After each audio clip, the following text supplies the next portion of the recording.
Hi, I'm Rachel McKibbins. I'm reading to you live from beautiful upstate New York as part of the Poets for Ferguson 24-hour live feed that is featuring poets of color from all across the United States. Thanks so much for tuning in. Please, if you could find your way to www.poetsforferguson.tumblr.com to find out more information about how to donate to this cause.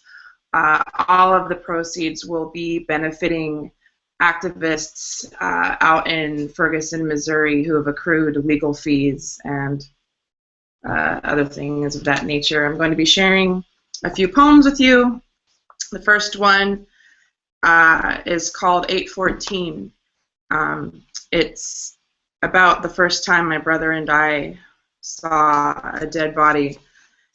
Many people who grow up within oppressed neighborhoods are very familiar with violence. It becomes, a pretty regulated lifestyle over time, and this is us our first experience with that. It was the one place we were forbidden to ride our bikes, the alley behind the liquor store, where our cousin had his own bike stolen from him at knife point, forced to walk the carpet of shattered glass, tied off condoms and shotgun shells. Graffiti sprayed over every garage door. The alley was a ghetto urinal filled with the territorial pissings of misspelled death threats made by junior high dropouts. Two of our uncles were in rival gangs. Vinny claimed F Troop. Philip repped Delhi. The stories they tell about the alleyway dug through our hearts like dirtied miners, holding excavated chunks in their ravaged hands. Jimmy Turnbull on angel dust raped a dog with his bare foot. Jose Alvarez's body was found naked by his own mother with someone's penis sewn into his mouth. To get to the liquor store without cutting through the alley meant riding around the entire 800 block with our backs to the notoriously unhinged traffic of unlicensed immigrants tearing down Bristol Street. It was summertime. I was 10, my brother 8. Grown-ups in the latchkey underground. The milk money left on the table was enough for 4 candy bars, 2 packs of gum, and a soda.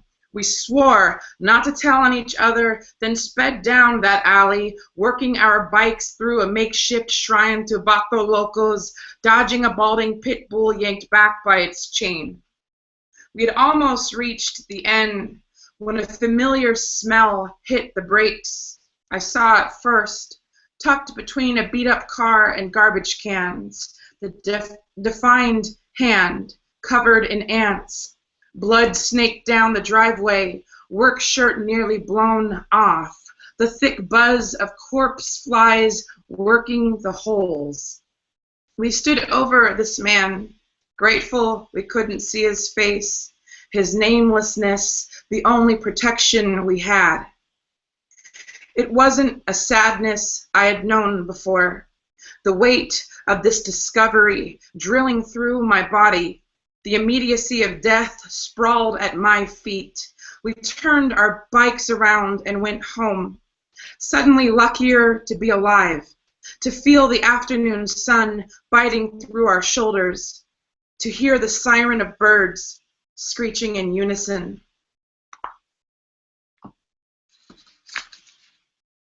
This is a new poem. It's a work in progress. I feel like it could be 30 pages long, and it wouldn't be enough.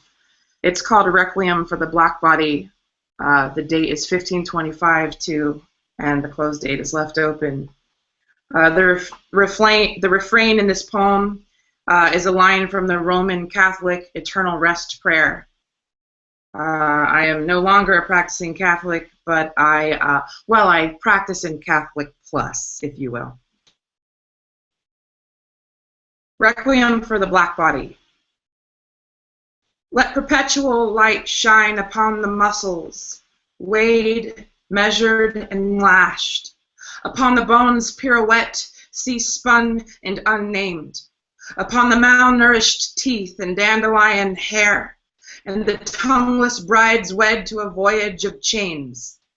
Let perpetual light shine upon each stolen finger, sweat-chalked and numb, upon the fossilized rip and toil of palm, upon the ridiculed wealth of breast and hip, and the moonlit gospel's throttled hum. Let perpetual light shine upon the rattled shoulders blister and break, upon the unholy wreckage of a schoolyard's legs, upon the empty stomach's roar and curl, and the voice box crushed in a godless field. Let perpetual light shine upon a name's suspicious architecture and hue, upon the wide and interrogated eye, upon the obliterated cheekbone's wrist and socket, and the fractured prayer in a roped-off throat, and the pleading voice at 4 a.m., and the hands mistaken for weapon and evidence.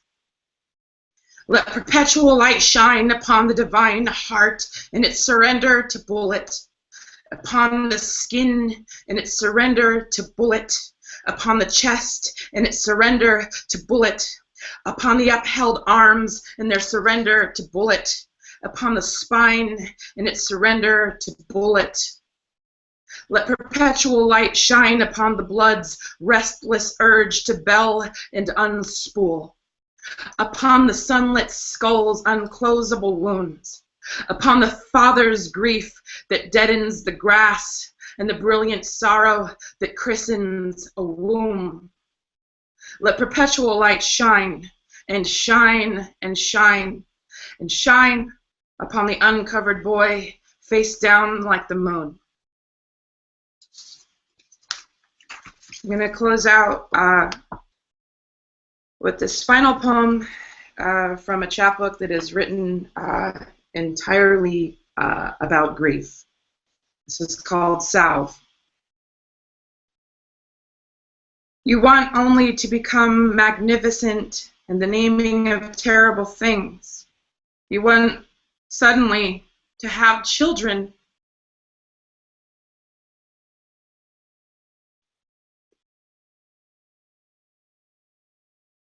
Or want the children you do have to stay where you can see them.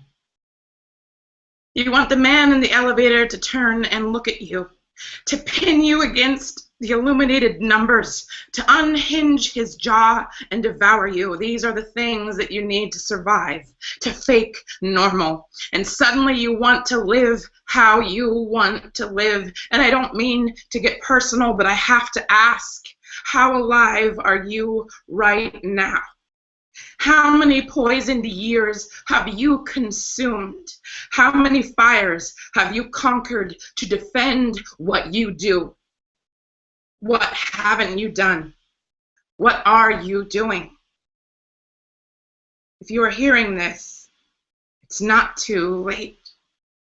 The child is buried in the ground. Her bones are winning, but your flesh is still yours. And what better power do you have than that? None. None. This is it. Go ahead. Eat everything while you still have teeth to do it. Thank you, guys. Again, my name is Rachel McKibbins, Rachel Crybaby McKibbins, and I'm representing the Poets for Ferguson. Please check out the Tumblr page where this live feed will continue for the next 5 hours and 40 minutes. Thank you so much for listening. Please donate. Please support. We need all of the help we can get. Thanks.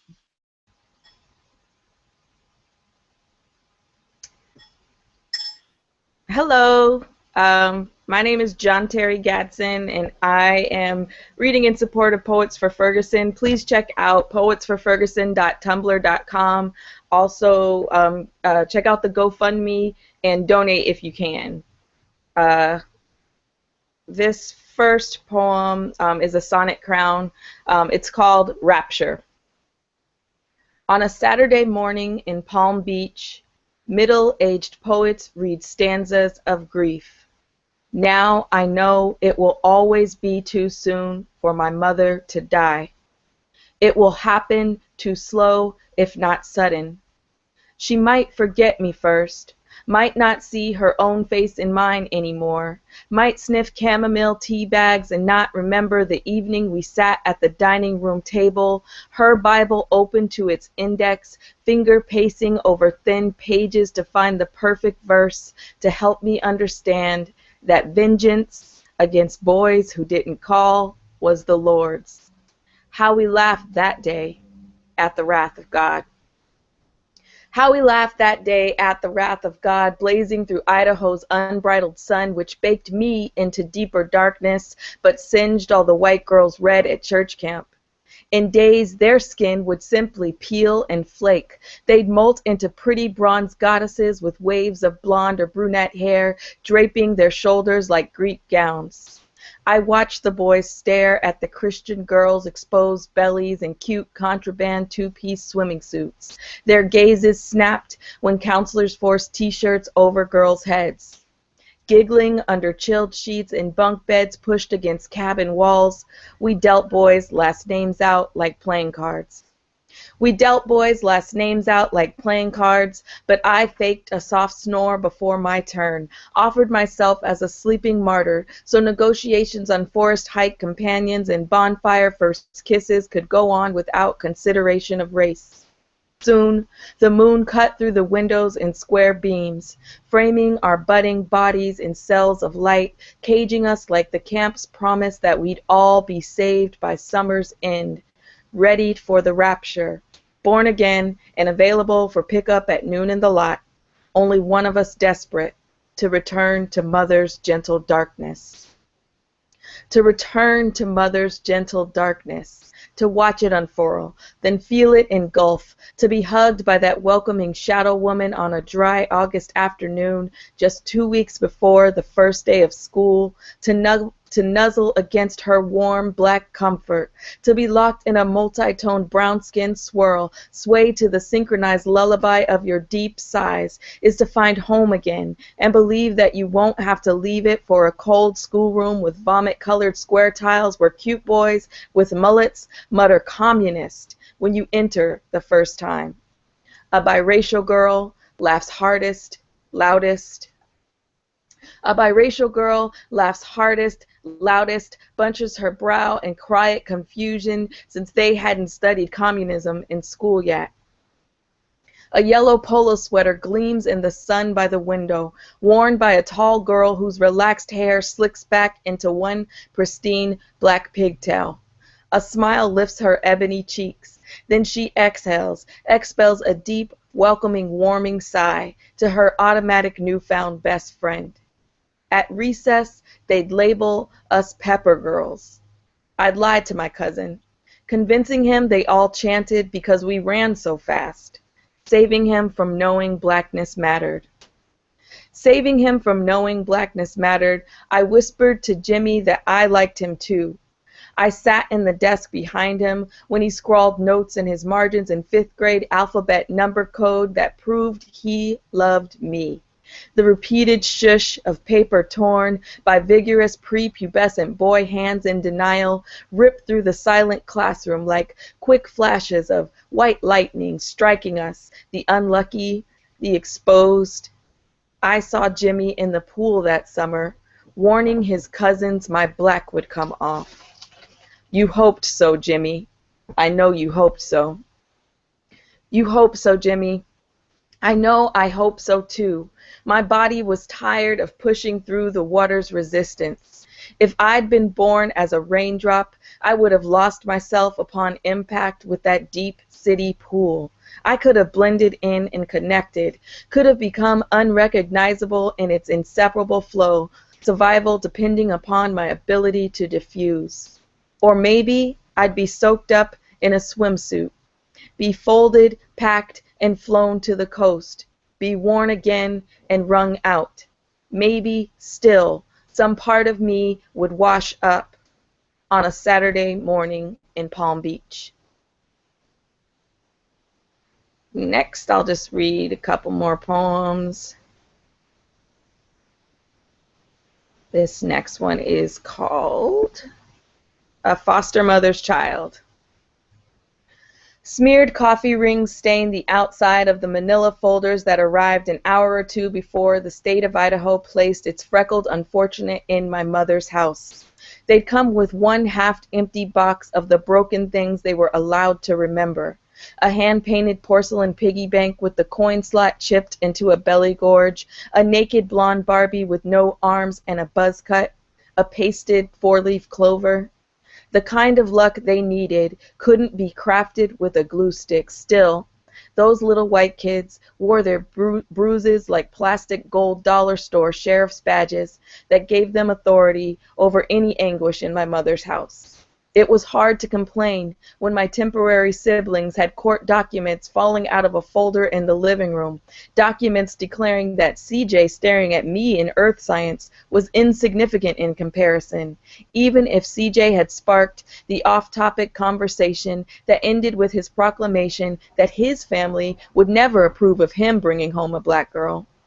The cold ivory iron hearts of my daybed chilled my scalp where my auburn street curls parted as I lay mum, more giddy than ashamed, replaying the moment in fifth period when I came the closest I had ever been to being liked by a boy. Ward of the State. Ika makes her hungry for my mother's walls. She eats them, picks down to the pink fiberglass fur at home center. Skeleton frame exposed, she leaves piss rot in the heat vents. We smell her while spooning warm breakfasts. Madness spreading all over our house like it belongs to us. Idaho Primer. You don't know sin until you've been the black girl in the cab of a white boy's Chevy parked outside a Circle K. When his door shoves another white boy by mistake, and their puffed chests circle while you watch through the window until the one you're with is ready to smash a push broom over the other one's head as soon as he's finished his monologue. Dude, I'm just trying to buy some condoms and get some ass. Once he's pointed you out, once you smile and wave just your fingers as the rage drains from their faces. Once they've shaken hands and you believe yourself common ground, a peacemaker, that cute, without wondering what message passed between their palms, only then can you begin to know how darkness deepened beneath that slow setting sun. And this is the last poem I'll read. Symptoms of a slow setting sun. Think sagebrush rolling. No high-pitched ooh-oo-oo, no gray western flick. Real tumbleweed passes through high beams on two-lane roads, sticks in your wheel sockets. This town cut in on the desert's dance with forest-shawled mountains, left her laying sun-licked, brush ablaze, bulldozed for paved roads, intersected. Suffer a sleight of hand, a misplaced moment of reflection, and nearby cliffs will kill you. Here, the sun is a woman's full breast, tickled by tip-tops of evergreens. This is her blushing sky. She's the light that saves or mains you, depending on how bent she is to shine. Once again, I'm John Terry Gatson. Please do support Poets for Ferguson, poetsforferguson.tumblr.com, and also check out the Tumblr. Thank you so much. Keep watching.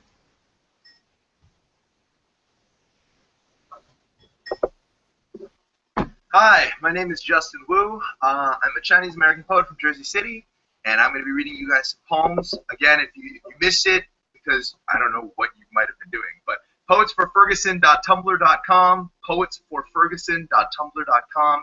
That's where you can follow us, and that's where you can also donate. And it's a really good cause, so let me get right into these poems. There are days when I can't look at my feet. I don't like the tracks I lead, bachelor's degree, post-college kid in path-trained pioneer neighborhoods. My life is all hiding behind outskirts. Running from rising rents, a flood of upward-facing integers rushing out of Manhattan, the only socially mobile thing here is the cost of living. Journal Square is a kebab and taco platter with a side of baklava, second course lamb korma, and a whiskey drink taken with a slanch of toast. Call it second-generation soul food. A meal served in joy and struggle, but I can't help but feel like the party crasher at this multi-ethnic assembly. This interloper status burns double on brown skin. I've become part of a theory of change I've never consented to, but my mere presence draws others like me, shock troops in neighborhoods formerly deemed undesirable. I can't claim ignorance of my effect when I've seen the same story play out from Bed-Stuy to Harlem to the Heights, Washington, and Crown, my own beloved Jersey City downtown, a neighborhood my white friends wouldn't visit in 2006 now grows bistros like tumors, a delicious reminder that this place is too good for you now. You can stop in on payday and burn half your check on dinner and drinks, but don't try and rent the closet-sized apartment upstairs.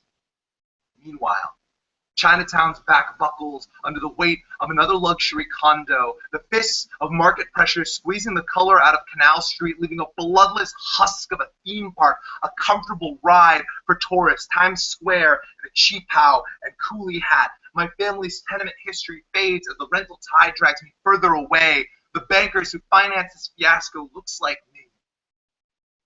Wonder what kind of shoes they wear.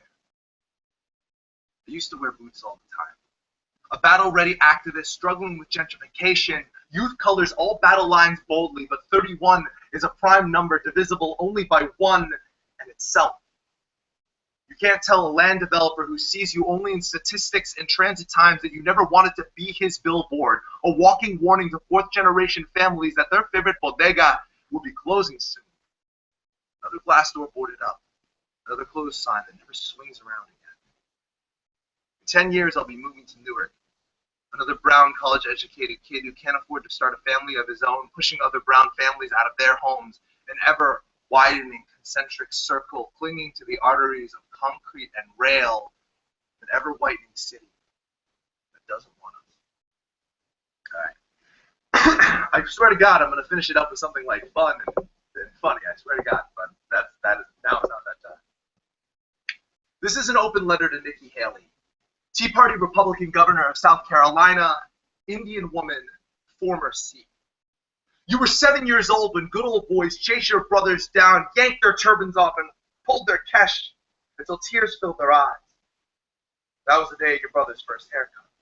The pride falling to the linoleum floor in dense black clumps. That was when you realized that there was no place in South Carolina for a girl named Nimrata Randhawa, so you found a man named Haley to marry, abandoning a surname that spoke of too much spice, too much darkness, fed your daughter's hamburgers on the 4th of July, and went to Methodist church every Sunday praying so hard, please make me white, please make me white, please make me white.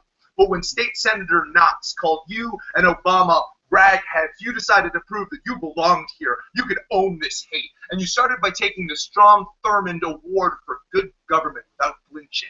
And I wonder if the ghost of that old segregationist whispered in your ear like a rapist, "Oh, we are going to make a white woman out of you yet."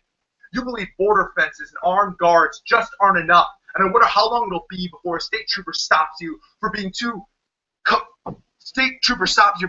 closely acquainted with the equator, too familiar with foreign tongues, demand your papers, pistol glinting. You will see yourself reflected in the officer's mirror shades, dark skin, brown-eyed. In that moment, you will realize how much police jackboots march just like Confederate Army shoes. With a twang like a Carolina banjo, you proclaim to be pro-life, even as you slash holes in the social safety net, lower wages, smash unions, and ensure that those babies join a cycle of poverty that your parents left India to escape. If you had your way, the only difference between South Carolina ghettos and Mumbai slums is the direction that the hurricane spins when it drowns the abandoned poor. You are making this a country worth leaving, Nikki. Today, your hair hangs shoulder length, just like Jesus boy.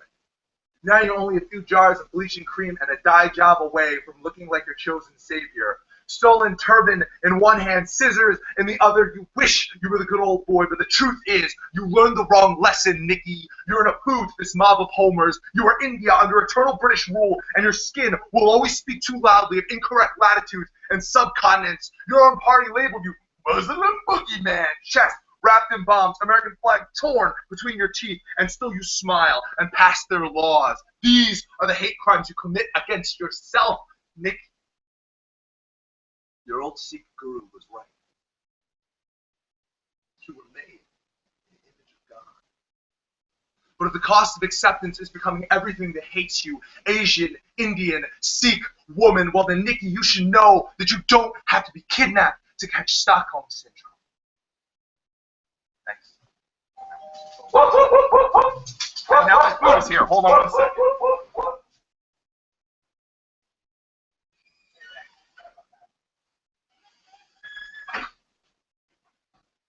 All right, more poems. I promise, more poems. It was food. The guy was calling my phone. I didn't know what was going on.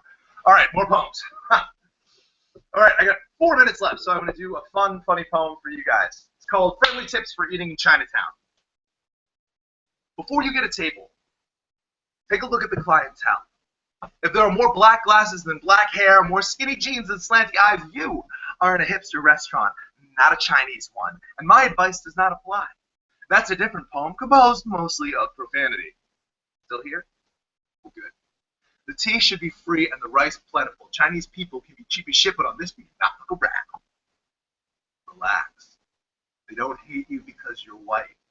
They hate you because you're here. That rude glare, throw the menus down, slam your drink on the table, that's part of the ambiance and you should be soaking up. And speaking of ambiance, don't complain about the dingy bathrooms. Did you come here to eat or did you come here to shit?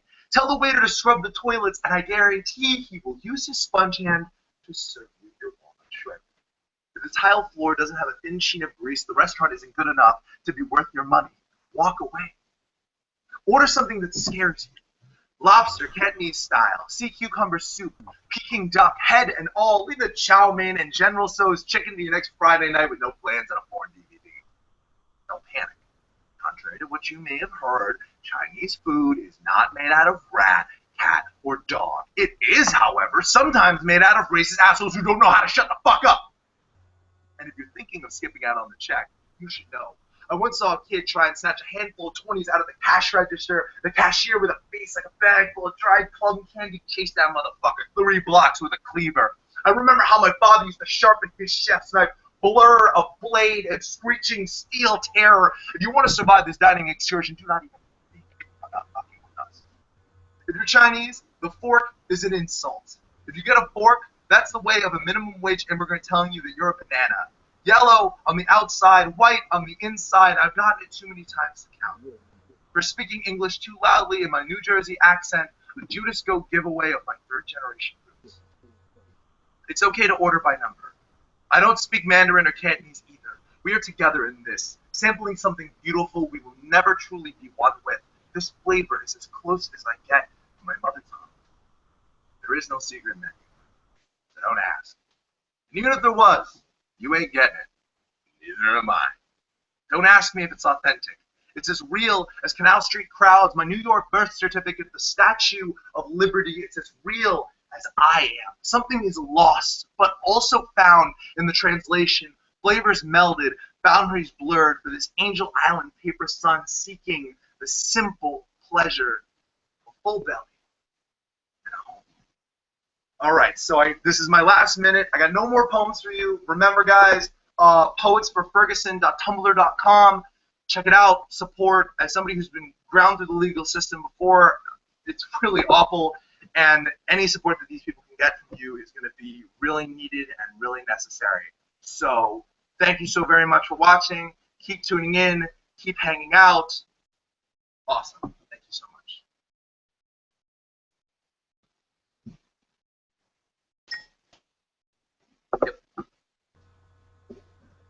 Peace. This is Max Parkus, co-host of Abolitionist Radio on Black Talk Radio Network.com. I'm here with my beautiful wife, Tribal Rain. We are both modern-day abolitionists and artists. We're here for the Poets for Ferguson effort today to bring a couple messages to you through poetry, spoken word, and just by talking. One thing I'd like to point out that many of the problems that we deal with today are the results of one particular issue. And that particular issue is modern day slavery and human trafficking. The 13th Amendment of the United States of America did not abolish slavery as we have been led to believe for the last 150 years.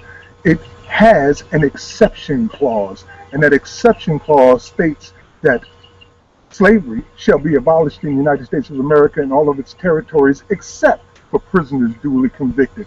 So if you have an active slave trade where people are being bought and sold on the open market, then it's expected that you will have all of the things that come along with that, like police brutality, murder in the street, public lynchings, mass incarceration, inequality, injustice, the demonization of a people based on their color of their skin. These are all things that stem from one single issue, and it's called slavery.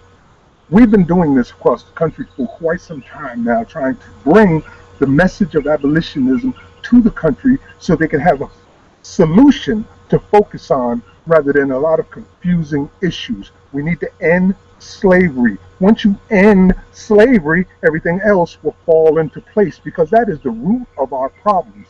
And don't take my word for it. Look it up for yourself. During our travels in August, what we like to call our Black August walkabout, a lot of things occurred. And while we were on the road, we were in Newport, Rhode Island, at the oldest free and enslaved African cemetery in America. It's called God's Little Acres. And right before we had came there, we had talked to about 6 different mothers who had lost their children to police violence. And Tribal Rain did a poem there that reflected the emotions and feelings of these mothers across America who are losing their children. And that poem is called "The City is Full of Mourning Mothers." Ladies and gentlemen, Tribal Rain. The city is full of mourning mothers, just as in ancient days, wailing with lungs too dry to draw breath. Empty-wombed misfits, children torn from their bodies and cast aside like disregarded refuse. Misused, unloved, and forgotten. The city is full of mourning mothers. They wander around lost in a daze, unfazed by the life that continues to move on without them. They hear the long-gone laughter and reach for the outstretched hands that no longer dwell in the land of the living. They shuffle along, haunted by the memories of their lost loved ones, gone too soon. Empty shells of their former selves, they've been placed on shelves in the basements of lost remembrances and labeled damaged goods. Beaten down by the hood and the slave catchers who run it. Told we may never find out who done it, but we all know who pulled the trigger, who fired the gun, who sold them the drugs, or as Will the Real said, who shouted, "Run, nigga, run." Who shot them in the backs of squad cars in dark alleys and on school grounds as they were lying face down, hands cuffed behind their backs. We've all been appraised of the so-called facts. We all know who shot them dead. It was the same motherfuckers we hired to protect and serve.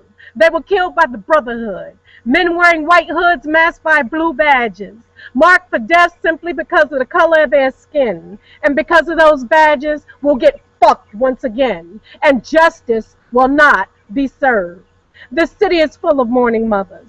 They know these mean streets that still heartbeats and fill up graveyards and prison buildings. This melanin life right here is hard and unyielding. Death stalks your child and mine from the moment they draw breath, so ain't no rest for the weary and downtrodden. The city's mothers are constantly on the run, running from street corner to hospital building, from hospital building to hospital, from hospital to courthouse, from courthouse to prison building, from prison building to funeral home. And don't even mention hope, because all our hope is gone. Our hope drained out into the gutter along with the lifeblood of our husbands and sons, while everyone stood by and became silent witness to murder most foul. And you wonder why we howl out in misery and abject rage? This city is full of mourning mothers, each and every one of them the same, weary-eyed, empty-armed, broken-hearted silhouettes of their former selves, knees bowed, arms needing, hands entreating empty wombs, needing to hold on to their lost loved ones, gone but not forgotten. The city is full of mourning mothers, mothers haunted forever by the furtive sound of freedom's non-existent ringing. Peace. I'm trying to tell you, slavery is alive and well. Right here in America, 2.4 million people are incarcerated. There's like 3.5 million children without parents. This is a system of oppression that has been around for quite some time because America be on some other shit. Poets for Ferguson.tumblr.com. America be on some other shit. Talking about bring us your tide, your poor and downtrodden, as if this is utopia and we all be happy. America be on some other shit. Pretending that freedom exists for every man when no man is free unless he be a whiter shade of pale. Like the Emancipation Proclamation actually freed the black man, when all it really did was teach us how to become indoctrinated by indoctrination, or take us up as unwilling wards of the prison nation, where genocide is done in the dark and every black and brown body is born with a mark against them, used as bullseyes for target practice and hunted down for sport, while everyone pretends not to see the rising pools of blood that are gathering in the streets, because they've become bamboozled by the shiny slave catcher badges misleadingly engraved with the words, protect and serve. America, your true colors are showing. America be on some other shit, where the black man in the White House must cover his own ass and make peace instead of rising up for his so-called people. Like he done forgot his promise to be the change we can count on in order to become the puppet that he is. Our saving grace is saving face so as not to ripple the waters that still run deep. Sleep talking while sleepwalking as the children of Cain still our souls to keep. And the great Shaitan walks among us. America be on some other shit, where memory loss comes at the cost of the lives of our husbands and sons. And the black man is still on the run, running for his rights, running for his life, and running for his freedom. You think with all the running he's been doing, he'd have made it to the promised land by now. But he's become dazed and confused by the amount of strange fruit that still dangles from America's poplar trees. Like he done forgot we're in the midst of a modern day purge and the Georgia Guidestones ain't showing us the way. Like our numbers aren't dwindling more and more as every day goes by. And our ancestors are crying out from the grave. They're trying to warn us that we're still yet slaves. America be on some other shit. Like we just gonna up and forget all of our loved ones assassinated in the streets. The names are too numerous to count. And oh my God, the tears we've cried. Well, we're tired of crying now. We're tired of praying for better days to come. And America, dear America, you better run. Because America be on some other shit. But all that's about to quit. Because our eyes are beginning to open now. We recognize the situation now. We understand now that in order to be free, we must have a revolution. It's time to take off the chains now. Time to stop bowing and scraping for small scraps of humanity.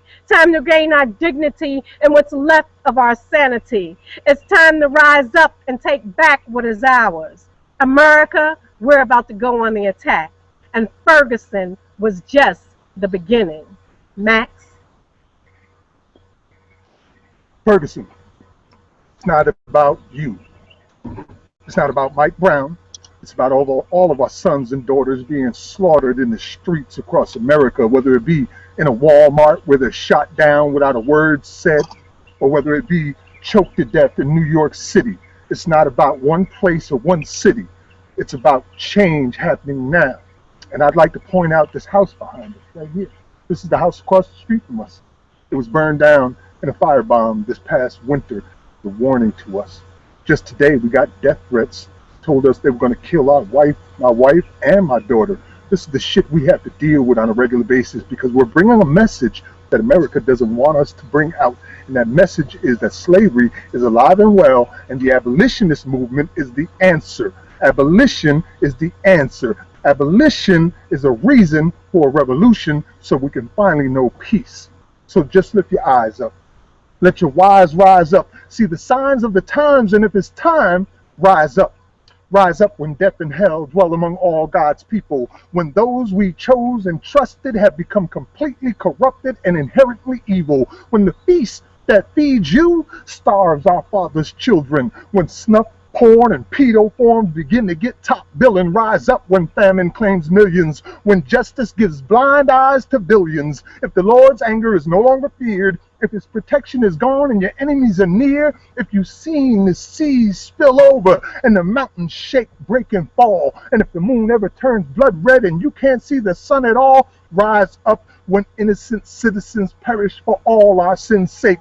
If the future seems bleak and your soul's at stake, rise up when it appears that any hope left may already be lost. And if the price is your son or your daughter's life and you refuse to pay the cost, if you ever had to ask God, why? Why?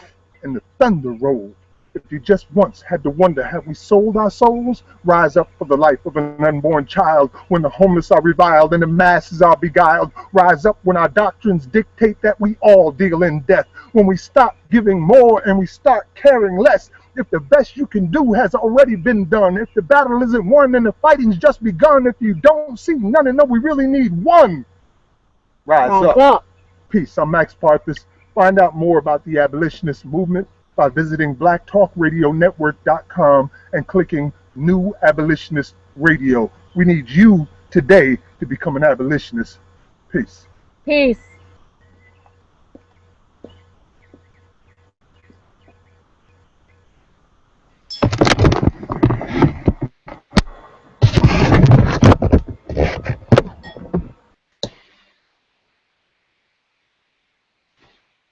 Hey everyone, my name is Daya. I am so honored to be a part of this and so proud to be in solidarity with all the poets, activists, organizers, and those who are in Ferguson. I am a daughter of refugee parents. I'm a Vietnamese queer woman of color, and at the other intersections, to know that our oppression is connected and our fight is united. I am part of an Asian American Pacific Islander contingent who will be going to Ferguson from the mobilization. So I hope to connect with those of you across the country, especially in Ferguson, come October 10th through the 13th.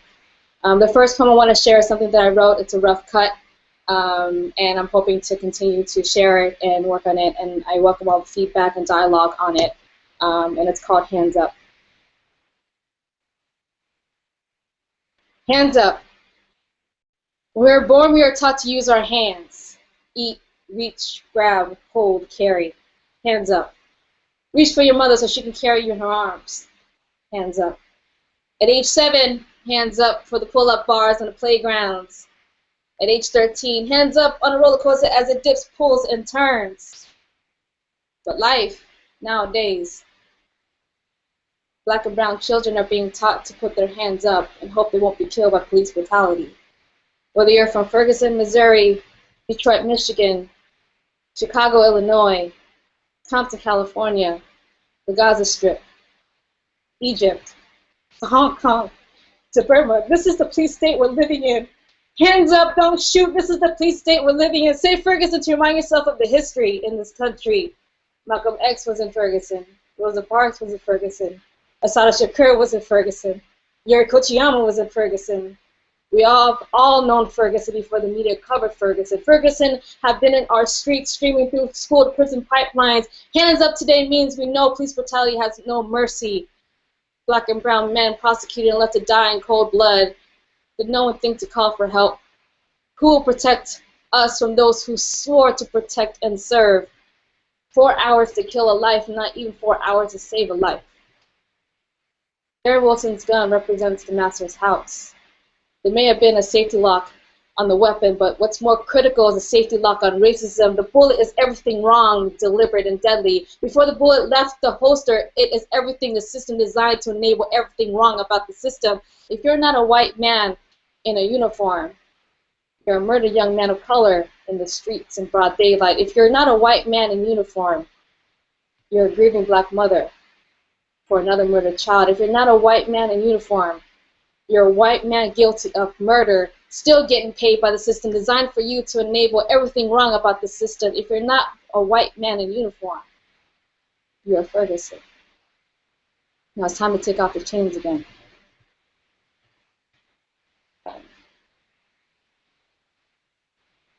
everything that's happening in Ferguson has really affected me deeply, and it's something to continue to hope that our country is in a wake-up state and we can continue to combat the systems of oppression that are against us. Today, I'm wearing a shirt in solidarity by the Dream Defenders. Um, so the next poem I wanted to share, and it will be my last poem within the time that I'm allotted, is a song that it's a poem that I wrote a long time ago. It's about love and all the things in our lifetime and what we deserve. And I hope that for all folks who are out there, in some part of your life, you feel that love and continue to motivate you and push you through even times of struggle, especially through times of struggle. Love.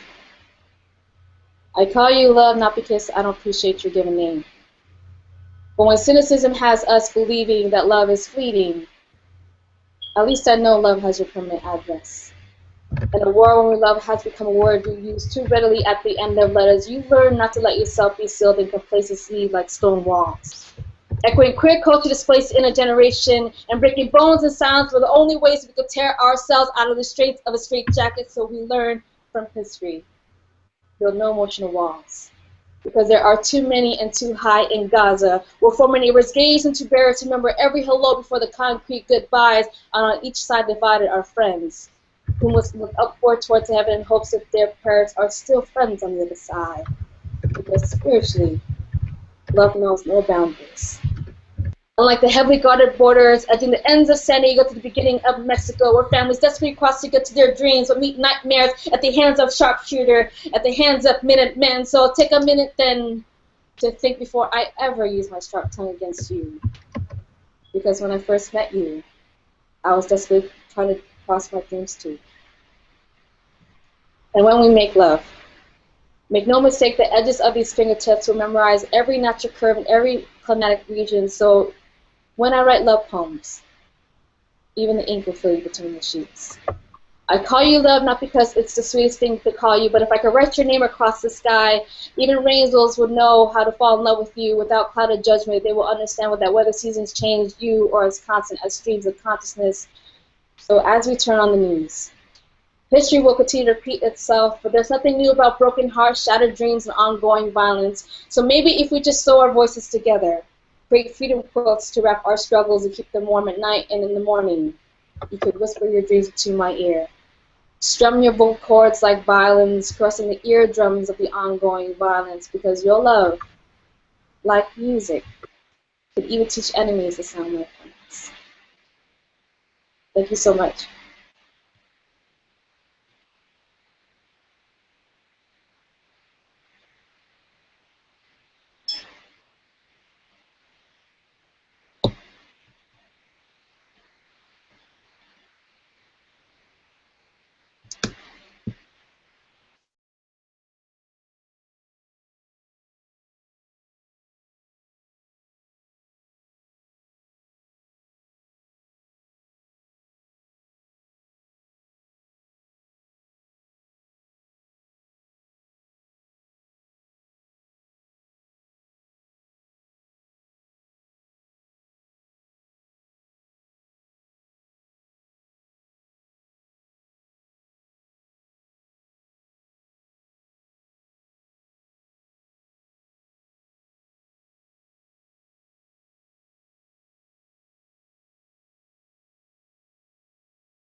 Hey everybody, we are having a few technical difficulties with the sound, obviously, but we're going to get everything up and running. Thank you so much for watching. We have Sarah Kay on deck, so as soon as we get her sound up and running, we are going to get back on our feet. I think we are 5 hours away from our 24-hour mark. And we are doing really well with our GoFundMe. We have so many contributors over the last 21 hours, over the last 19 hours. Just kidding. I have not slept except for an hour in the last few hours. So anyway, we are so pleased and so grateful to everybody who has shared this and who has used the hashtag over the last almost 24 hours. And thank you so much for everybody who's bringing traffic and viewership to this live stream. Thank you so much. We're really excited for the lineup that we have following the end of our live stream. We will have poets from Ferguson reading from Washington University, and we're very excited to have them, and we can't wait to share them with you on our live stream. They'll be closing out our show, so make sure that you watch. Also, if you haven't visited our Poets for Ferguson Tumblr page, do that now, poetsforferguson.tumblr.com. There's a link to our GoFundMe so that you can share the link. And if you can't donate, you can share the link with someone who can, and spread the good word. Keep reblogging the post. Keep reblogging the feed. I've seen so many people who started following the Tumblr page, and that is fantastic. We need you to watch. We thank you for watching. Keep watching. If you have to pop in and out, we appreciate you anyway. Thank you guys so much for watching.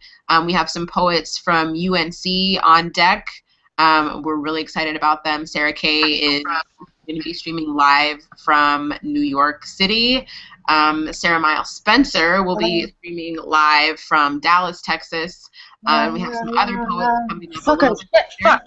And we are going to get rolling with Sarah in just a second. I think she's got her sound back. Maybe? Yeah. Okay. Hello? Hooray! Can you hear me? Yeah. Yay! Yeah? Okay. Oh, wait. Which Sarah are they talking about? You. Hello? Sarah Kay. Oh, me. There's two Sarahs on here. I can There's see two Sarah Sarahs. Miles Spencer, Sarah so I Kay, got you confused. are us. Sarah Miles Spencer. Okay. Hey, everybody. Sorry about that. Crazy technical difficulties, but we're back. My name is Sarah Kay. I'm a spoken word poet from New York City.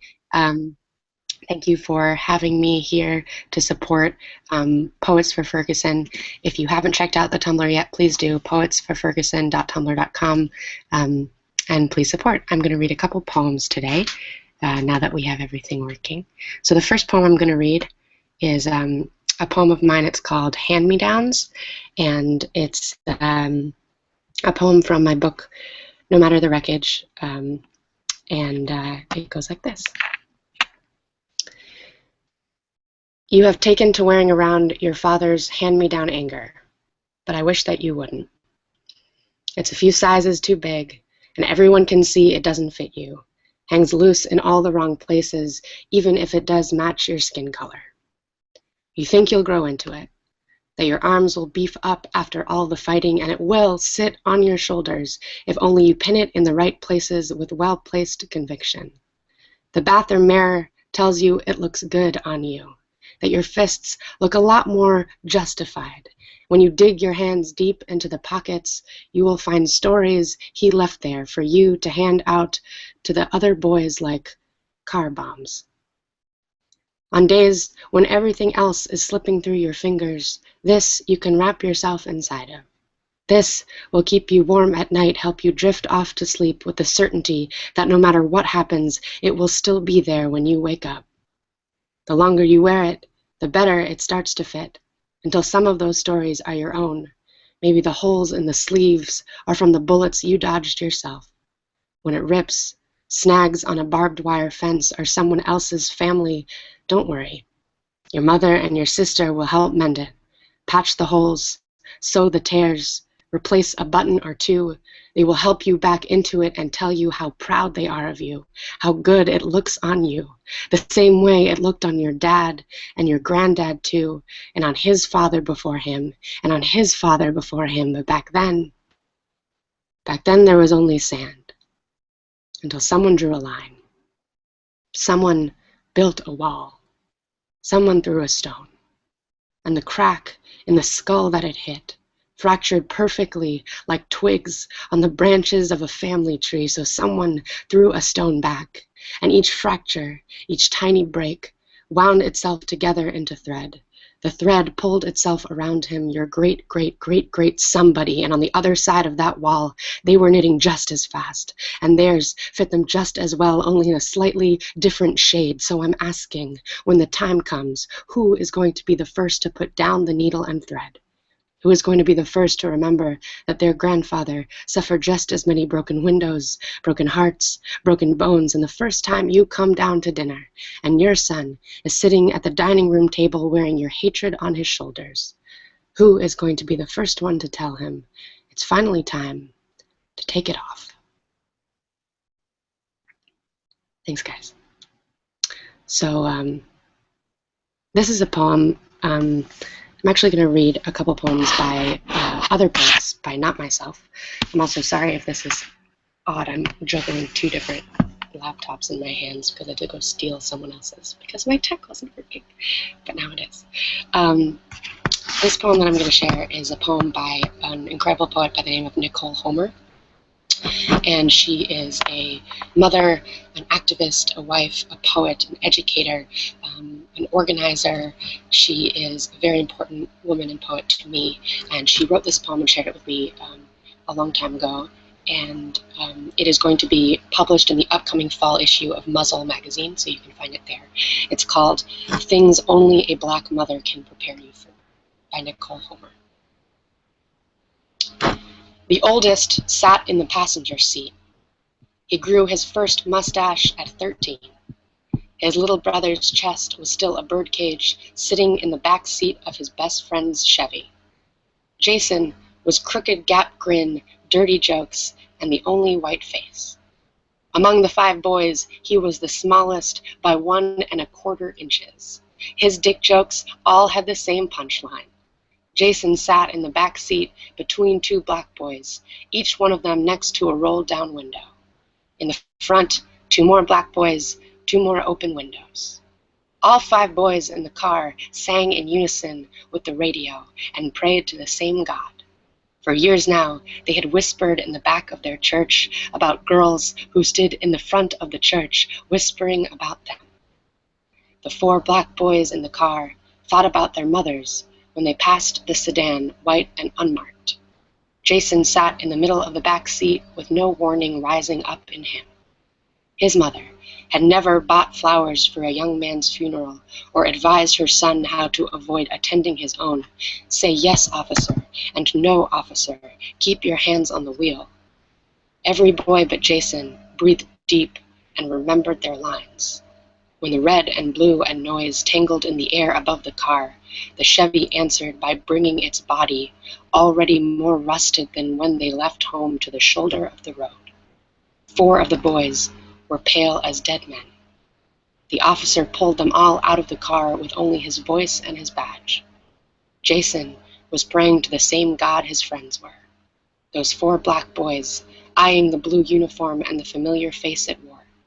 Jason got half-hidden sideways looks when the officer pulled him away from the others and spoke to him in hushed tones. Are you okay? He did not understand. In the side view mirror, he saw his friends. The man's eyes repeated, Are you okay? He stepped closer to the boy, close enough to offer the secret handshake of his concern. With them.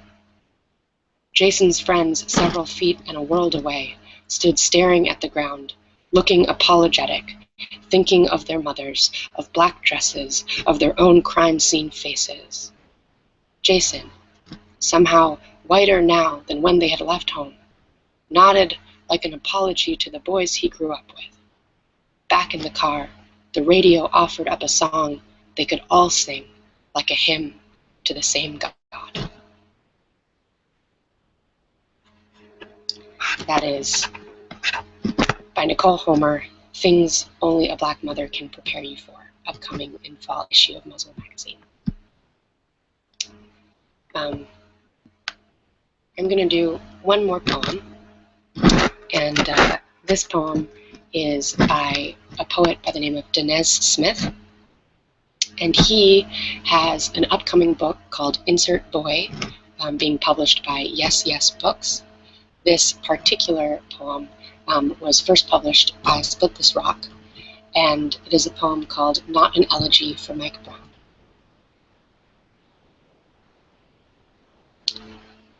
Not an Elegy for Mike Brown by Denez Smith. I am sick of writing this poem, but bring the boy.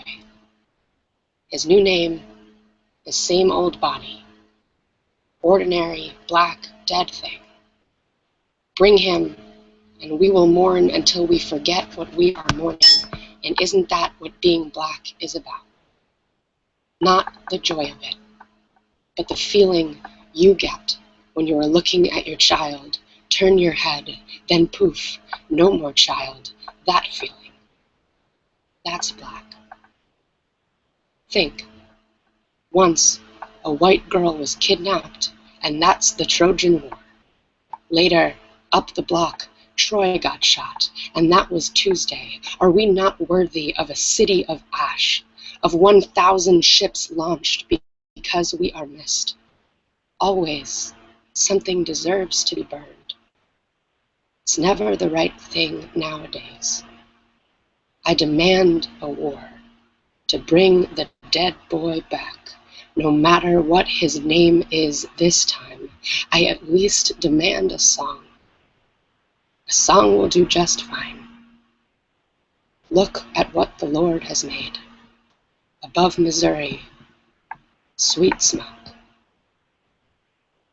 That is Not an Elegy for Mike Brown by Denez Smith, first published by Split This Rock. He has an upcoming book called Insert Boy from Yes Yes Books. You can pre-order it now. Those of you watching, thank you so much for listening. Thanks for tuning in. Please stay watching.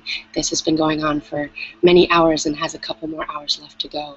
Please check out poetsforferguson.tumblr.com to find out how you can donate, how you can be involved. Stay tuned. Thank you all so much.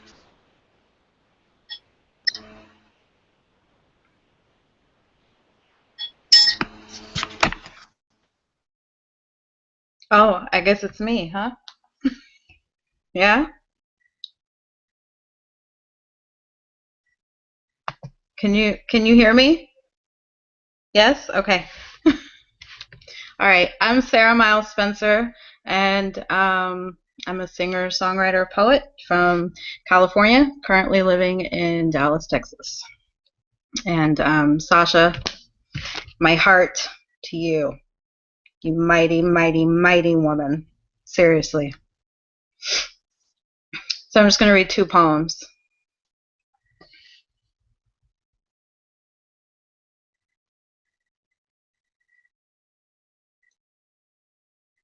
Swing low, sweet chariot, coming for to carry me home. Swing low, sweet chariot, coming for to carry me home. Before I was your mother,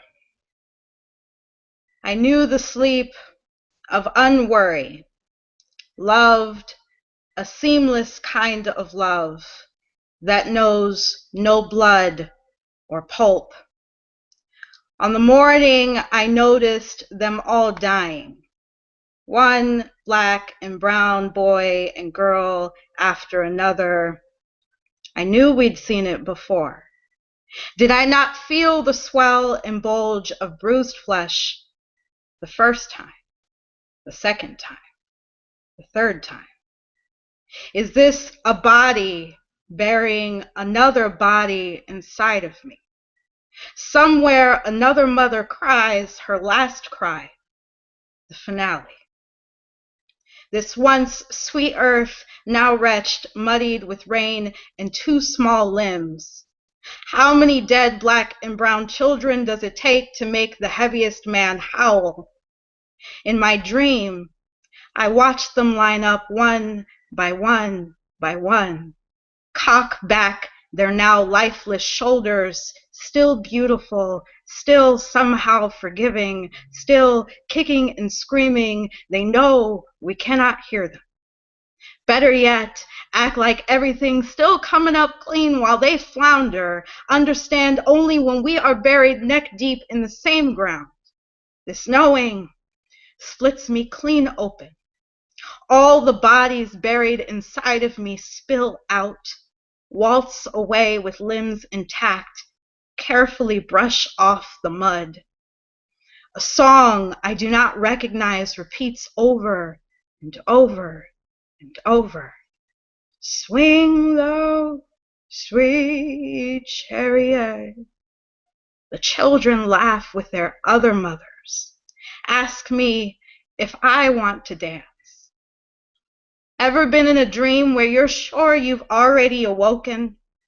Right before I open my eyes, they kiss me gently one by one by one, coming for to carry me home. Someday, I know I must send you into this battlefield, flushed with taken bodies, mothers sewing and wailing, too many names stitched into the soil. A song that is vaguely familiar repeats over and over and over, leaves me an empty dreamer, the sleep of unworry, long since gone, my bags packed full of fresh demons, oddly shaped and dressed like children I once knew, when I was not yet your mother. When I rested sweetly undisturbed, surrounded by unfilled graves. Before I was your mother, when I knew sleep unworried, a tame fear, till the day they ripped you still wet from me, and I bled a new kind. Oh, cock back your trembling shoulders, little ones. I am awake, holy. No, I will ruin every shovel I meet that dare even whisper your name. Okay, that was called When the Clock Strikes 6 Feet, and I'm just going to read one more poem. And this poem is called Good, and is also about my children.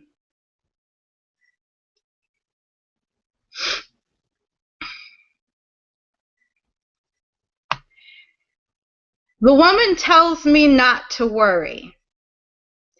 My son is safe because he is a good boy, an intelligent, well-behaved boy. She assures me that nothing will happen to him because he has been taught well. I have done my job as a mother. I have raised this perfect and obedient black boy who is not like the others. I have bred and reared and sucked up and in. I have created an exception to the rule. Me, woman of color, black Latina woman, mother to black son and daughter, wife to black man, woman, experience racism like yours every day while well behaved, woman. Everyone in my family called out their name while well-behaved, woman. Pulled over by police while black and brown and well-behaved, woman. My husband comes home weary every day because his boss tells him to behave, to take it when the customer says, you people. To take it when the customer says, you're pretty smart for one of them. To take it when the Confederate flag stares him brightly in the eye. To take it when the swastika tattoo winks at him from a pale neck. To take it. They don't know any better. They were raised in a different time. My daughter wanted her hair straight, so maybe she wouldn't stand out as much. Wow. Well-behaved. My son wanted to stay home because a little white girl kept harassing him at school, hit him with books, scratched him bloody with pencils, and when he told her not to, he was accused of being too aggressive, too intimidating, while well behaved. But he's such a good boy. Surely nothing can happen to him. I feel my throat swell. Nothing should surprise me anymore, yet I am still taken aback. The sting, just as shocking. This woman I have invited to my table, this woman I have allowed the privilege of the company of my well-behaved children, this woman who some will tell me I should excuse because she does not know any better, she was raised in a different time, she means well. I am tired of making allowances for the plunging blades of good intentions. I am tired of blindly offering my children up for your inspection and approval. I am tired of telling them to be careful, to not wear that, to not say that, to not do that, to not draw attention, to shine brightly, but not so bright it makes you more of a target, that it isn't your fault that people don't understand, but they have to grin and bear it anyway. I am tired of worry. The other day, a black man was killed by police when he reached for his registration in the glove compartment. I tell my husband, please, don't reach. The other day, a black boy was killed when he walked down the street with a bag of Skittles in his hand. I tell my son, no sweets. The other day, a black girl was killed when she knocked on a door for help after an accident. I tell my daughter, conceal your wreckage. I open my mouth. A parade of tiny bodies slowly begin to spill out. I open my mouth wider. I can hear all their names. I open my mouth. I can discern the cries of their mothers from my own weeping. I open my mouth. I swallow and swallow and rage. That's it. Those are my two poems. I'm Sarah Miles Spencer, coming from Dallas, Texas, and again, thanks for squeezing me in, Sasha, and thank you for creating this amazing, important, necessary event and giving all of us an opportunity to participate and, you know, put our action where our words are. And everyone go to poetsforferguson.tumblr.com, find out how you can participate, how you can donate, how you can spread the word. Sasha, you're a fierce warrior, and just thank you. Trust me, we're so grateful to you. Thank you for putting this together. I'm out.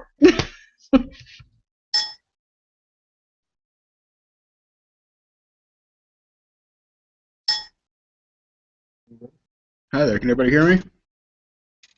Good to go? Awesome. My name is DJ Rogers. I am a poet from Chapel Hill, North Carolina. I am here on behalf of the UNC Wordsmiths. I'm the Community Outreach Director. Wordsmiths are UNC's Poetry Slam team and one of our primary poetry organizations. Thank you so much, Sasha, for hosting an event like this. For everybody watching, you can go to poetsforferguson.tumblr.com. That's going to give you all the information about this event. You can also reach the fundraising, the GoFundMe page from there. For the next 30 days, it's going to be open, so if you don't have the money now, you still have 30 days to donate and help raise money for the protesters out in Ferguson. So without further ado, I'm going to go ahead and get started. There's two other poets with me, and we'll go just down the line. This first poem I wrote after the George Zimmerman verdict is called For Devin, Bryson, and Cyrus. 1. I learned about Emmett Till, then went back to playing video games with my little brother. Sean Bell was murdered, and my father kept on fixing his alternator. George Zimmerman was found not guilty, and the music at the teens' party kept playing. It did not say sorry. The chaperones read the news, joined in the dancing, and said, kids these days. 2. When I read the transcript of 911 call and last conversation, I knew it to be last rites. This is not a language I have learned intentionally. 3. None of you have ever asked me what racism is. They tell me it's because we are post-racial. The post-racial world only exists after genocide. Post-racial means now. They're polite enough to take their shoes off before they dance on our graves. I've made your naivety taste like Skittles and taken the blessing of your ignorance for what it is every day. On sunny days, when your hoodies are lynched on coat hangers, I'll do my best to draw back in the spots where O'Reilly, Barack, voter rights acts have erased you for. When I was 17, one of a handful of black honor students at Millbrook High School, 7 different teachers asked where I'll be playing my college ball. A week before that, I told them I'd gotten into college. A week before that, I told them I'd never played a sport. 5, a biology lesson. If you put a shark in fresh water, its body will work overtime to balance out its salt levels, and completely drained of energy, it will die. If you put a goldfish in salt water, its gills will burn, and in a breathless panic, it will inflate and die. The surroundings may look the same, but we cannot thrive in an environment not built for us. We cannot be protected by a system not made for us. Make no mistake, there are many ways to drown. 6, a history lesson. Joseph Senke went to court over his own name and freedom. The Belgian people killed 10 million Congolese, and it is still not considered an act of genocide. The owner of Invisible Children was a fraud who ran naked through the streets. In 2013, one of these stories was the news of the hour. One of them was a movie starring that black guy from Blood Diamond, and one of them is your classmate raising his hand and asking what a Congolese is. 7. I turned on the news like a Christmas present I peeked at the night before. You are lumps of coal. My students, licorice whips, anything dark with an acquired taste. When you crumble and bend, it will not surprise me. You were born into a system trying to break you, and I will straighten you out every way I know how, because you are more backbone than this. 8. When I was a kid, I used to play this game called Twisted Metal. Magazine I subscribed to for tips. The one with the entirely white staff said, get every bonus you can find. If you can't grab it, destroy it so someone else can't have it later. If you control all the power, you never need to get better at the game. Boys, never trust a journalist's voice, pencil, or anything else that is capable of losing an accent. 9. Abigail Fisher has more rights than you. You are Southside Chicago. You are evening news. You are Toby. The things white men with guns gave you, give it back. Give them triangle trade. Give them whiplashes. Give them crack rocks. Give them ghettos. Give them South Central. Give them Detroit. Give them Darfur. Give them Harlem. Give them the homicide. Give them 40 acres. Stop and frisk. Voter ID. The knotted noose. The smoking gun. Give them Martin. Give them Malcolm. Give them Medgar. Give them Diallo. Give them Grant. Give them Sean. Give them Trayvon. Give them black boys. Give them black boys. Give them black boys. Give them black boys. 10. You have the right to be hostile. And the next poem comes out of my chapbook, The Time of the Mousetrap, and called Risk Cutter's Manifesto, and it goes, we, the still living, henceforth contrasted and not compared to those that once lived, we, starers down of death, the blade discarded after cross-cutting our rituals, we, wrist cutters, suicide people, we, children of the atom, split after the Great Depression, we, Batman, we, little boy, me, girl who smells like Pepsi Cola in July, we, shrinking woman, we, trans woman on the C train, we, genderless and begging your tongue for proper nomenclature, we, who will follow lightning, take that same spark and turn our bodies into tinder, yes, but will you love me when I'm on the edge, eyes closed, begging to be pulled back, yes, but will you love me when I'm not sugar and rainbows, yes.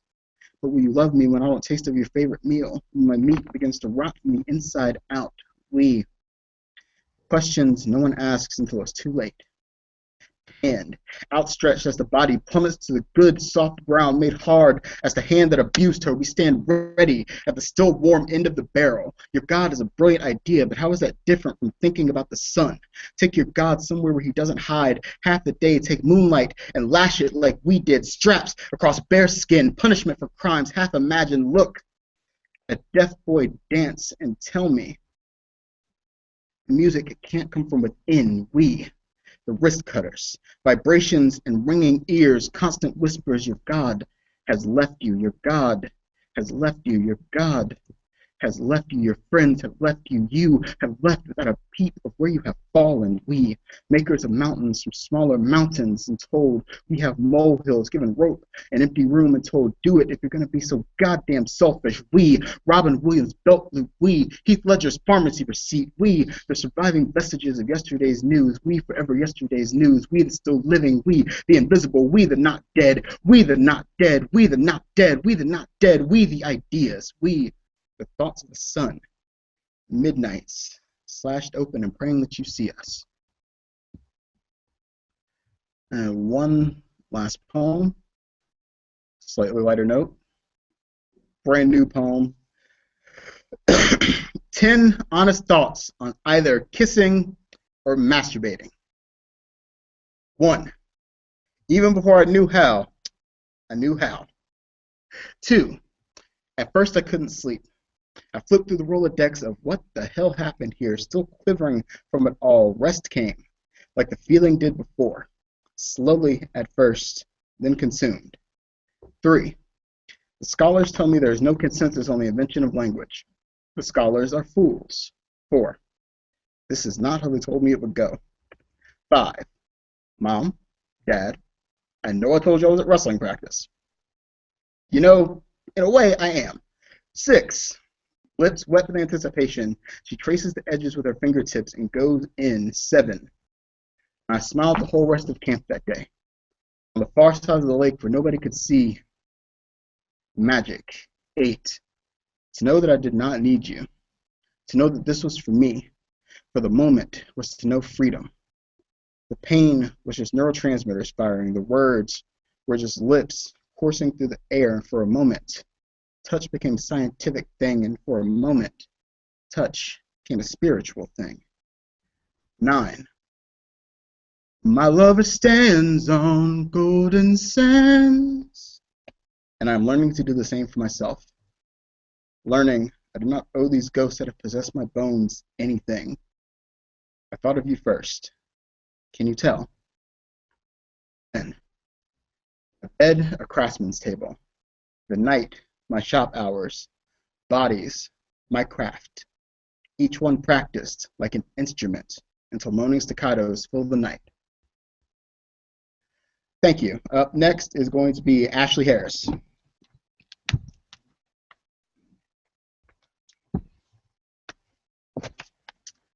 Hi all, I'm Ashley Harris. I am the artistic director of the UNC Wordsmiths, as DJ described earlier, and I have 3 poems. The last one is a spoken word piece, but the first 2 are written. Okay. First one is based on a physics theory. It's called black body radiation.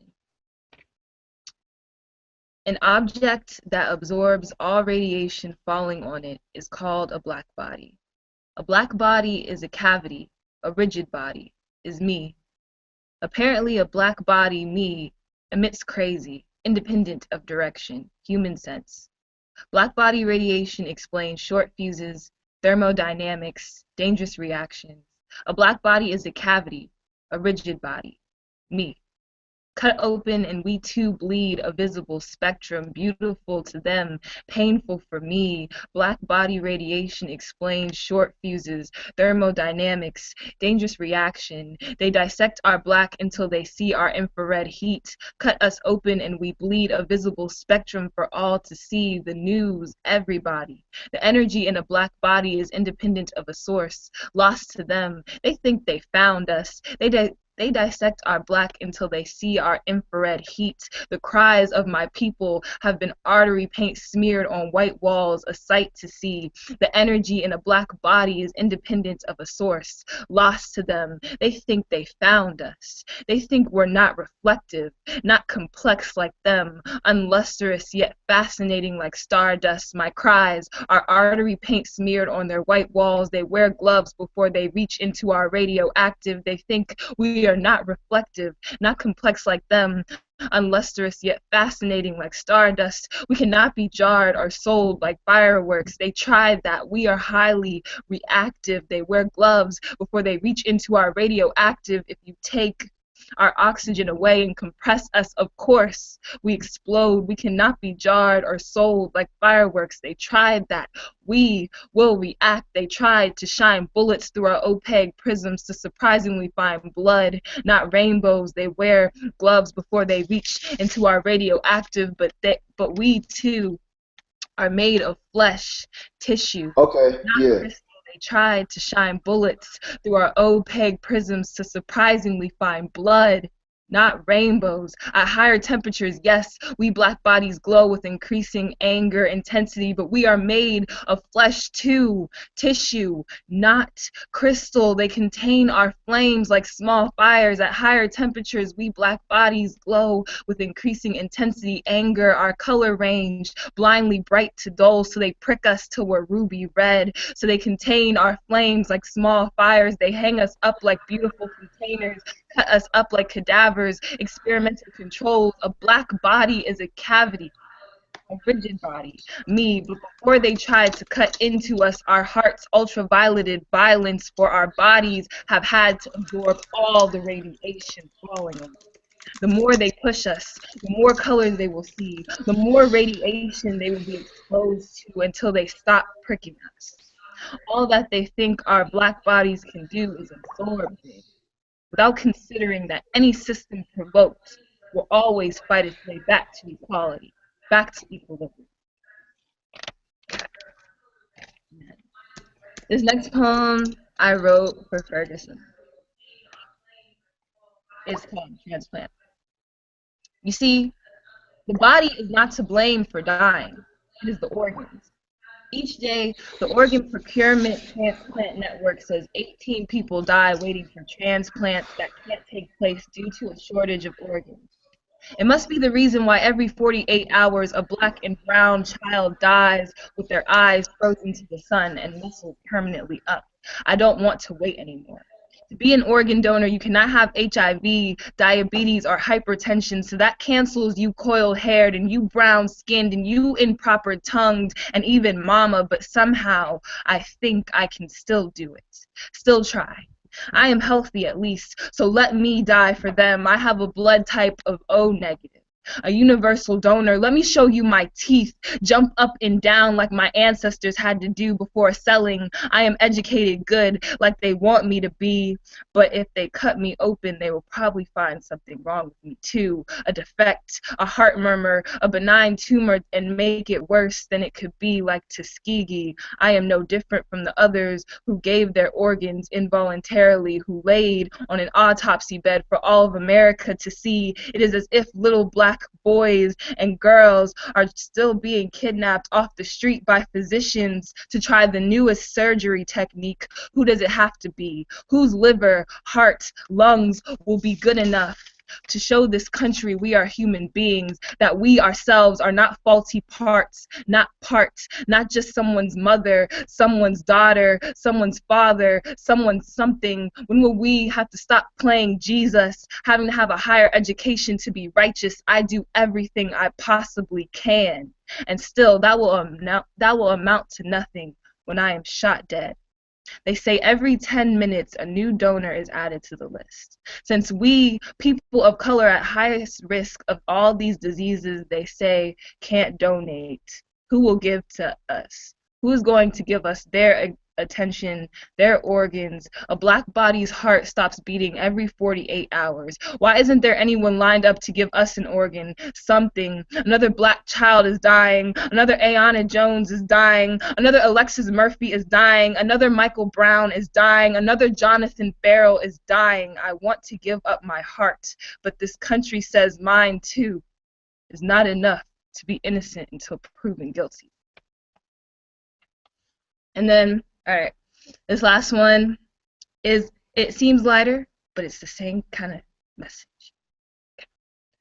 They're savages, barely even human. Drag them from our shore, they're not like you and me, which means they must be evil. We must sound the drums of war.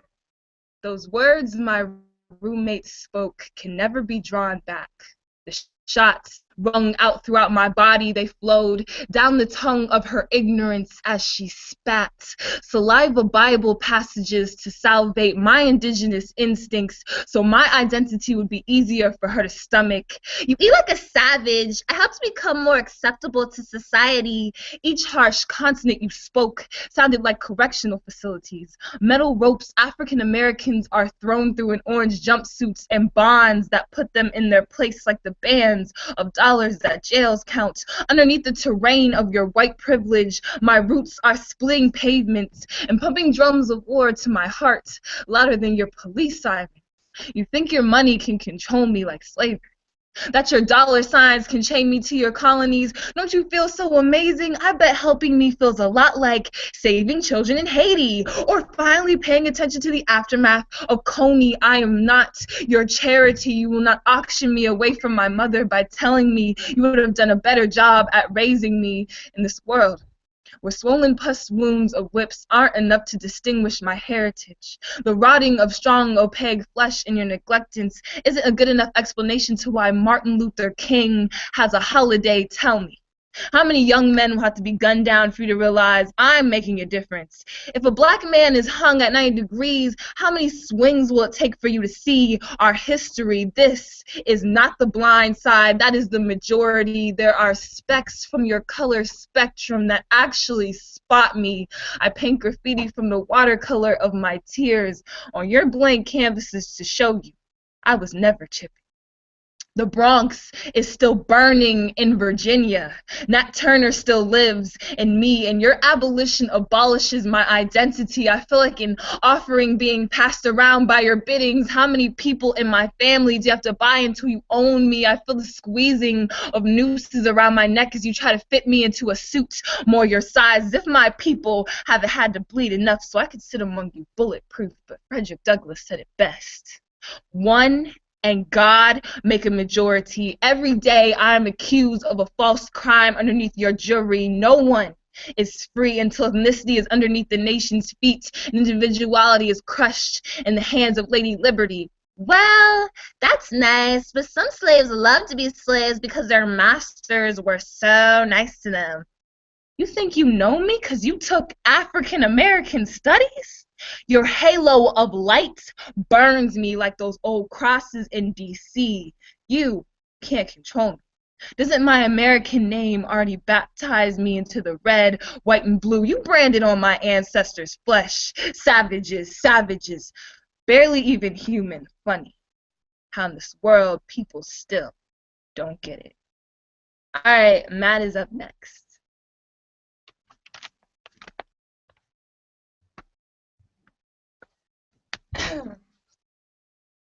All right, what's good, people? Peace to Ferguson. My name is Matthew Taylor, and I serve as the executive director of UNC Wordsmiths, and I'm going to spit 3 poems. All right. And this first poem is a poem about an experience that I had my freshman year at UNC. I'm sure some people can relate. So let me tell you about this girl I met one night. White girl, right? Blonde hair, fair skin. Honey was fine and all that. And I gotta say, she felt some type of way about your boy.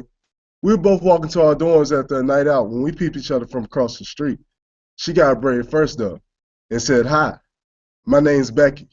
What's yours?" That caught her play off guard. I couldn't even say anything to her. And I was silenced the night as she escaped into the dawn. But that's not how the night actually went, did it? I had missed the bus, but somehow I still managed to walk myself into Montgomery. It was like watching reverse slavery the way you ran ahead in front of me. Why were you so worried about me? That was Jack that had you stumbling. And everyone knows that Mr. Daniels isn't the best companion to have coming home with you late at night. Still, I know it can be a bit uneasy having a guy walking behind you. So when I passed, I just wanted you to know I was going my own way. At the quad, you skated to the other side.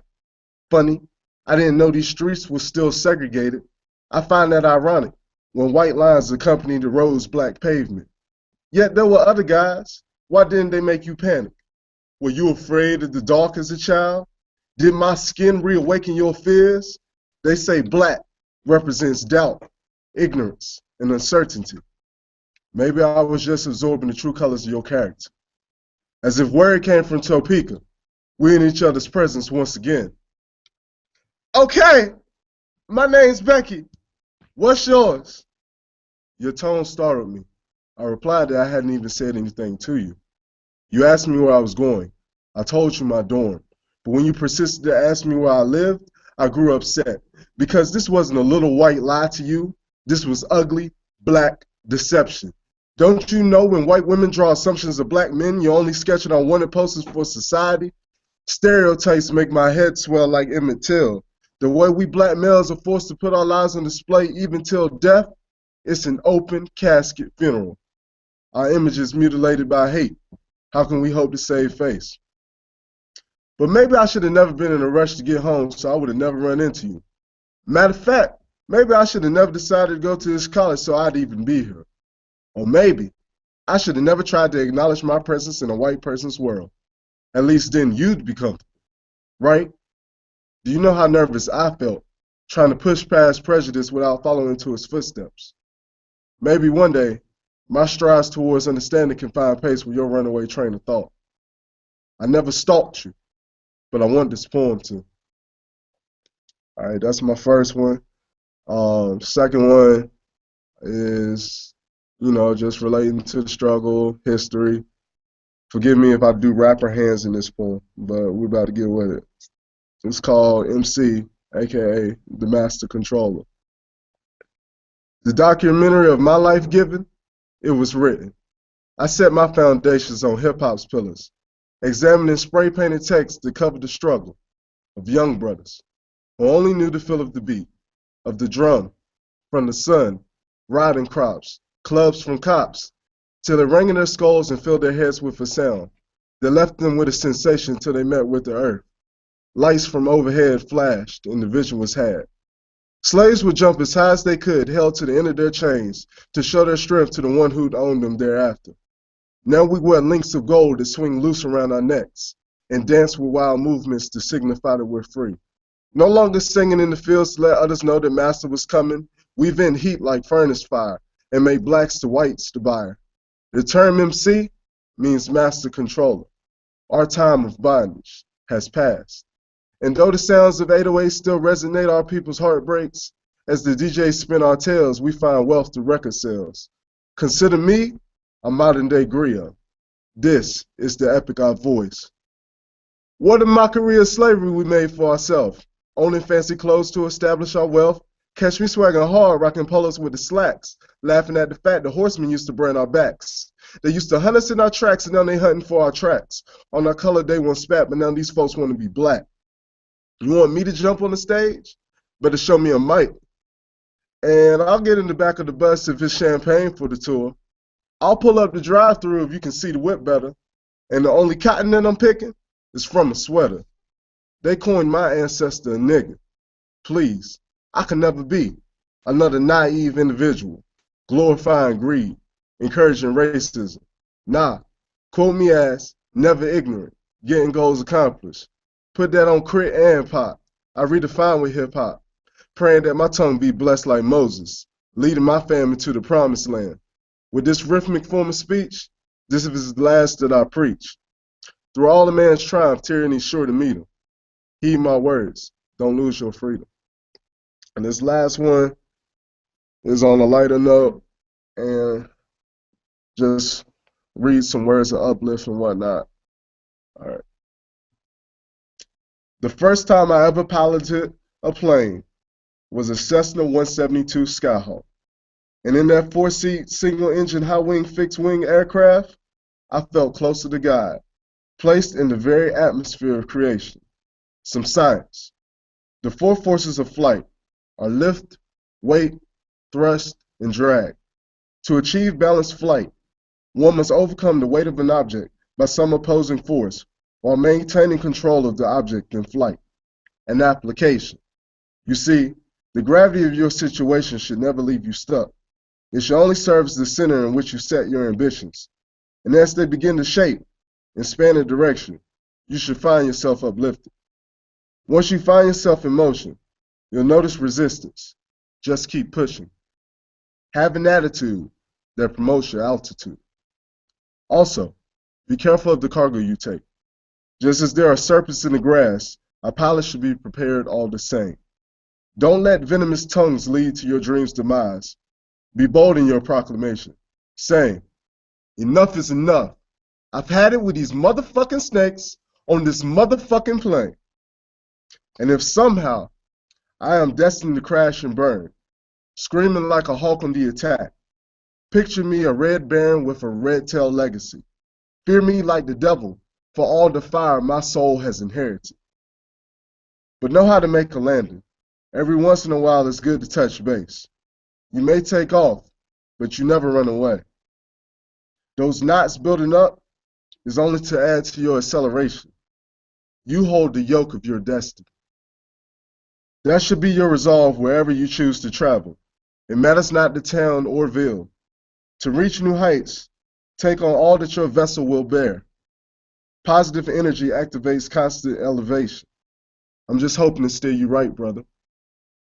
And thank you all for that. Bring me on.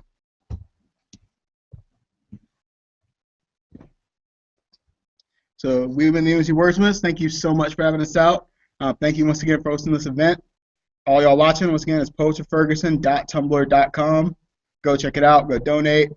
So that's our time. Thank you. Say word. Wordsmith. Say word. Wordsmith. Thank you. Y'all have a wonderful day.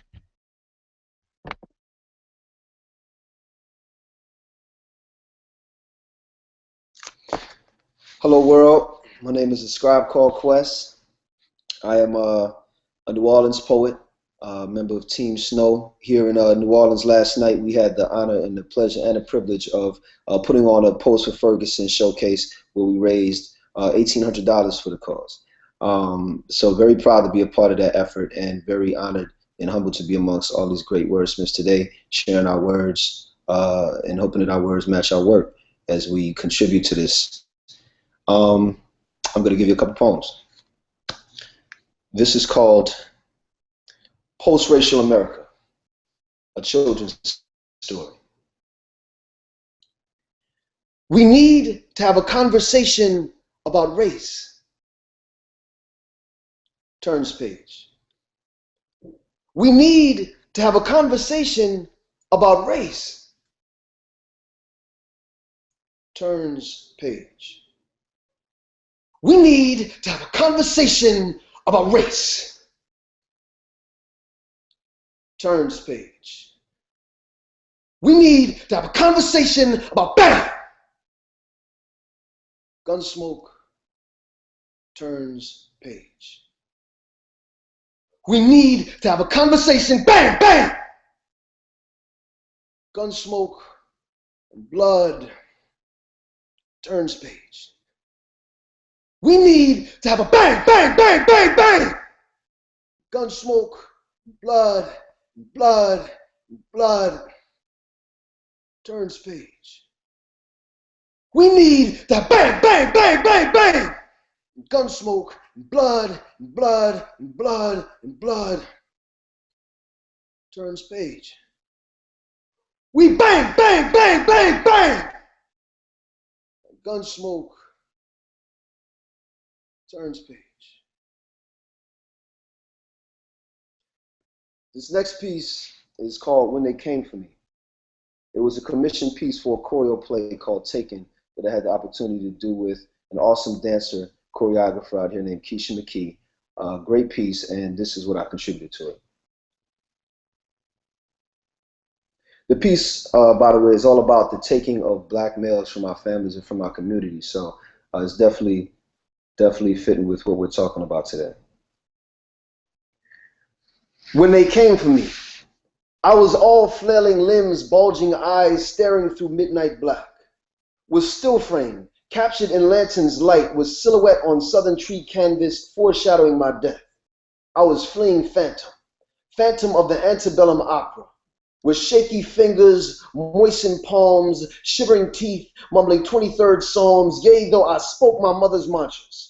I found no peace in the valley that my hunters crafted for me. My sweaty brow, a furrowed forest above awestruck eyes, white as moonlight, I ran scared. Trapped animals, squirrely tremors in darkness, born of king's blood and lion's heart, reduced to conniving rats scurrying through throes of survival, stripped naked of claws and fangs, stripped of mane and pride. My cubs sold at master's whim, my growth at the limits of master's whip, my humanity blocked on stages of human auction. When they came for me, I was not surprised. I have known nothing other than quick footfalls at bang of firing metal, shriek shrill at crack of leather lash, swift silence at snap of dangling rope. I have never known still. I have only known run.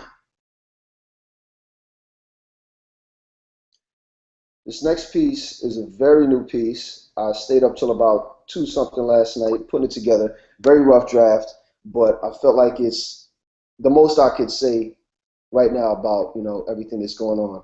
If the first piece is an indication enough, I found it very hard to articulate pain in this particular context, seeing as how any black male, many black people, period, but especially black males in the country that we live in have experienced something that put us close to Mike Brown's situation. Sometimes it's hard to talk about, but this was my attempt at doing so. America, if my name is part your name, so much so that you could fit me inside you. If I am Erica, 6 foot tall, 300-pound brown man, skin Mississippi mud, with a voice as Italian accented as any New York native, does my perfect blend of melting pot miscegenation not garner enough respect for you to not choke me to death in broad daylight, to not matador your manic nightmares of me out of plain view? If I am Sean, with wedding bells ringing in my very near future, will it buy me enough time for you to not permanently alter my chances at a happily ever after? If I am Michael, meaning messenger of God and am born brown, but my message is muffled by the bullets of a white cop before it ever gets to mature, does anyone hear the body drop, or does it just rot like postmodern dreams deferred into a blur of concrete? And what else is new? If I am Oscar, will it grant me a nomination of human, of father, of son, of worthy of next breath, of a second chance to kiss my wife and lay my daughter down to bed without you puppeteering her nightmares for years to come? Do you sleep well at night, knowing that my mother never will? Do you rest peacefully, knowing you have denied me the chance to do anything but America? What dark phantoms creep in the underbelly of your dream? What ocean of skeletons tap dance round your mansions at night? What terror do you dress black bodies in? Do we all turn to bullseyes under your scope? How rigid must be my walk? How docile the smile and timid the eyes, to not awake your bloodthirst, to not jostle your murderous knee-jerk? How articulate must be my speech to match the diction of a genocidal derelict? What you gonna teach me about my kids, America? What you gonna teach my kids, America? About grit, about pull yourself up by your bootstraps when you pulled your empire out of the ashes and dust of bloody black bodies? What you gonna teach me about nonviolence, about turn the other cheek with all that blood plastered to your hands and teeth? You owed yourself a national state of emergency a long time ago. But who is to save you when it's the long arms of your law that cut your lifespan shorter every day, that make ritual sacrifice of your own citizens every day? Where go these black bodies that your law leaves lifeless? To what god of fear? To what angry gnashing teeth mouth of hellborn fury, America? If my name is part your name, you are a murderer of your own tongue, your teeth, the jagged-edged knife devouring your own speech, your truth, a blood-drenched venom your children choke on. You are a sadomasochistic suicide letter, a death wish feeding on itself. You cannot cut off your round nose to spite your pale face, cannot amputate the Africa from your American body. We will haunt you. Will haunt you like phantom limb will be the missing blues in a rock you can no longer cold blood from. We who are born to bronze under the warm eye of sun, deemed obscene if we don't bleach our black to oblivion. We, a rhythmic tongue that dance circles around your linear narrative of murder, death, kill, a perpetual war and rumors thereof. We who have always been there to serve your whims, quench your bloodlust, quell the hunger pains of your beastly belly while tap dancing across its fangs, only to find lonely solace in its cavernous heart, an amphitheater of the depraved, waiting to feast on our brown skins. We will no longer dance for you, nor sing your song of death. What will become of you when the minstrel leaves the theater, when you are left bereft of black mammies and pickaninnies to pluck the fear and boredom from your cash-cropped craniums, America? If my name is part your name, you are a continent of cacophonous consonants that will collapse in my absence. Once we vanquish the vowels, we will howl in the wind, reform ourselves nebulous, and reign ourselves anew to fertilize the tomorrows our earth incubates for us. We'll wade in the waters of her womb to be reborn in the wake of your absence, but we will no longer try to fit inside of you, America.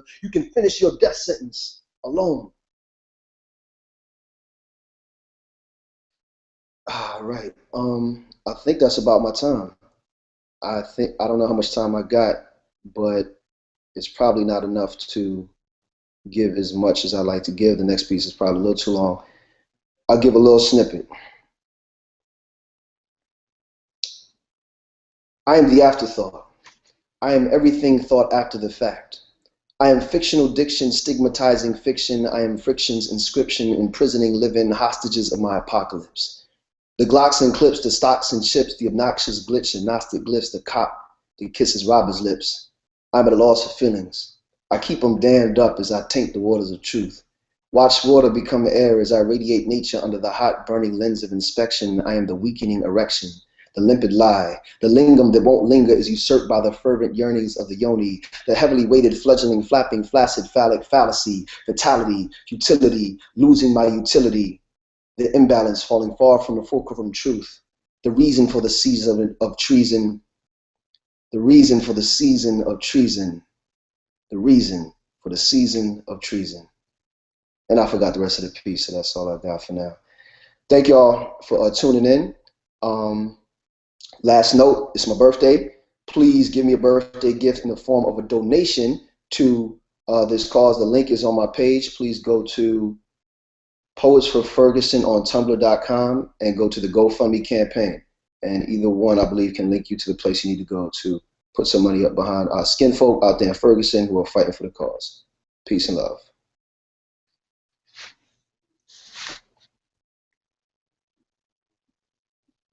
Wes, happy birthday. Had no idea.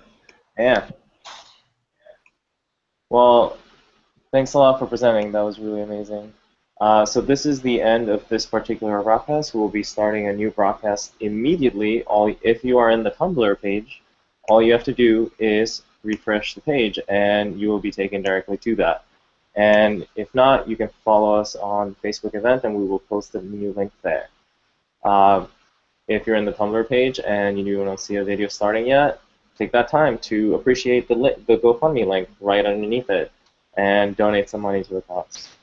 All right. Thanks, guys. We will see you soon.